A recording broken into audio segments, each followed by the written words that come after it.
我覺得好清晰，同埋我覺得了解咗中國啦，同埋我覺得了解咗易經嘅來龍去脈啦，同埋我覺得 Ivan 咧都好清晰嘅，同埋我覺得佢可能個歷史背景都幾深厚，咁所以咧講出嚟咧，我就覺得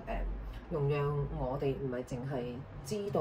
嗰個易經塔羅，同埋都知道運用啦，同埋都知道其實最終可以俾自己反思。咁呢位同學啊，你今日咧上完呢個易經塔羅班之後咧，覺得點樣啊？我覺得好清晰，同埋我覺得了解咗中國啦，同埋我覺得了解咗易經嘅來龍去脈啦，同埋我覺得 Ivan 咧都好清晰嘅，同埋我覺得佢可能個歷史背景都幾深厚，咁所以咧講出嚟咧，我就覺得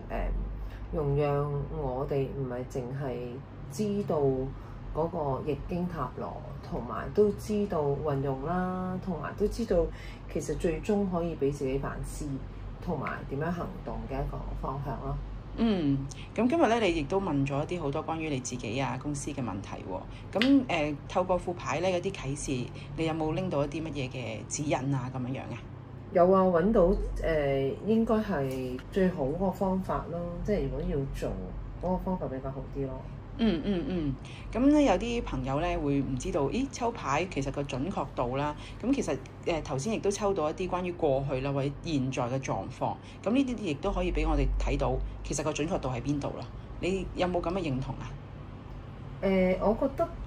有部分有準確度嘅，但因為未來唔知，咁所以咧，我覺得過去現在 OK 嘅，未來如果好嘅，咁梗係就可以發生啦。咁亦都今日咧，阿 Ivan 有講到啦，我哋有個好重要嘅一件事就要做決策啦、行動啦咁樣，先可以咧即係知道呢個未來係咪真係咁樣咯。係啦，咁多謝你今日咧嚟上堂啦。好啊，唔該晒，多謝分享。好。